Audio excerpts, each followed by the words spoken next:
Hey, what is up, guys? Welcome back to Coffee Break, wherein we talk about self-growth and self-improvement. My name is Niladores and I'm your host.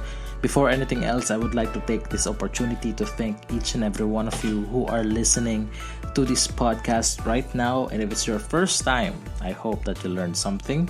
And do check out our other episodes as well, because those episodes have something that you need to grow as an individual. And our topic for today is more on relationships, kasi nagustuhan nyo yung episodes natin about relationships, so we will continue it with this episode on how to deal with breakups. Paano ba natin iti-deal yung breakups, letting go, having that person broke up with you. How do you want to deal with, how are you going to deal with it? Kasi ganoon naman talaga masakit, and the memories that were flashback were the memories that are the sweetest, and that is the reason why most of the time it is difficult to move on. Bakit?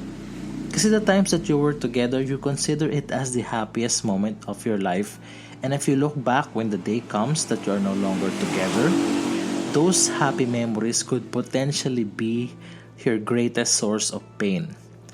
Yung dati na pinakamasaya mo na naranasan, ito na yung pinakamasakit na nangyari sa iyo ngayon. When you are trying to reminisce because it crushes your soul, and most people are like that, and including me, nung nangyari sa akin yun. And I can still remember when I was in that situation, that there was so much pain, and I was trying to hold it in, not to let it out. And I know I still can, but I also know that any moment from now, I'm going to explode in tears, that I am going to burst. And ito yung moment na masasabi ko na sa sarili ko. Ito yung moment na masasabi ko sa sarili ko na you are trying to be strong, pero alam mo, and alam mo din na later on, magbe-breakdown ka. Kasi the emotions will overflow. And I remember what she said. Ang sabi niya sa akin, binigay ko sa iyo ang lahat, naubos na ako. I think there's a lot of people who's just like that. That's why from that point on, I always tell myself na magtira ka para sa sarili mo. I know it's a little cliche, pero that's the truth. You cannot give what you don't have. You don't have to give everything. You have to give 20% for yourself. The 80-20 rule. And that's a really good advice that I got from Real Talk Tarbs, is that you have to be selfish in order for you to be selfless. Kailangan mo muna punuin yung sarili mo ng pagmamahal bago mo ibigay yung iyong pagmamahal. Kasi there's a lot of people who are able to love others and not love themselves.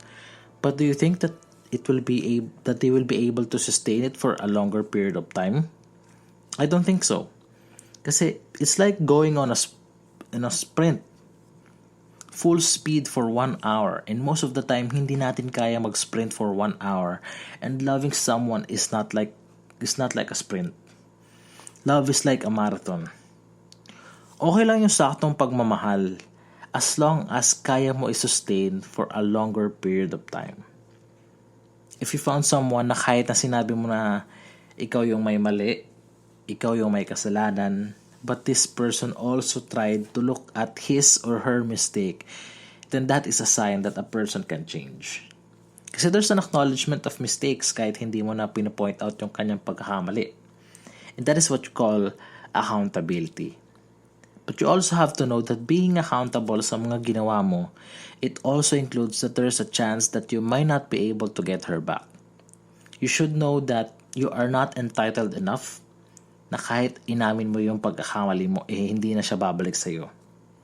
And I hope you understand that the chance of not being able to be back with the person that you love because of the mistakes that you did, you have to consider that as the risk ng mga ginawa mo na mali in the first place. Kasi we tend to realize the things that, or yung mga tinatawag natin na mga what ifs, when things passed, kapag nangyari na sila. And at the end of the day, always thank your partner if you broke up. Even if you guys did not go through together, even if you parted ways, you still have to be thankful kasi despite of the hurt, kasi kahit pa paano, he or she was your source of happiness for a period of time. It made you a better person. It made you a better individual kasi you learned from those mistakes. I remember that sometimes a person can either be a blessing and or a lesson. And there's nothing in between. And it's okay. Kasi you can use that lesson for your future relationships. For girls, etong dapat na lesson sa inyo na hindi nyo dapat ibigay yung lahat nyo kasi mauubos lang kayo. Mauubos ka lang. And for guys, when you need to protect someone that you love, you have to be there. And when you need to do something, you have to do it now. Not when it's convenient. And lastly, be thankful. Kasi hindi naman sayang yung relationship nyo. At the end of the day, it made you a better individual. And ipaubaya nyo kay Lord. Ipaubaya nyo sa Kanya. Lay it all to Him. Lahat. You know what's the reason why people are in so much pain? Because we deny the what is. We deny the current situation. We resist. And the more we resist, the more pain that we will have. Pain is inevitable. Hindi natin maiiwasan yan. But suffering is optional. And most of the time, we are suffering kasi we choose to be in that pain. There's a way for us to remove pain, to lighten up the burden, and that is if we stop resisting. Kung niloko ka niya, kung hindi kayo nagkatuluyan, kung hindi nasunod yung mga plano nyo sa isa't isa, stop thinking about the what ifs and start accepting the what is.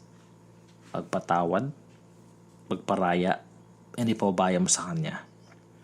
Whatever pain or suffering that you might be in, there's always a way to lighten up the burden. Lay it all on Him. If you're suffering right now, hindi ko sinasabi na maging okay ka kagad. What I'm trying to say is that you have to go through it. Enjoy the process. And if dumating yung time na pagod ka nakakaiyak, lay it all to Him. That is it for me today, guys. I hope you like this episode. Medyo emotional yung episode natin for tonight kasi I really felt the episode. It's something that I have experienced in the past, and I know that some people also experience it as well. And that is my points for you guys. That's my advice. I hope you love this episode. And as always, that is it for me today. I hope you guys give us a review. I would love to hear it from you guys. I would love to read your comments. And I will see you guys on the next episode. Bye-bye.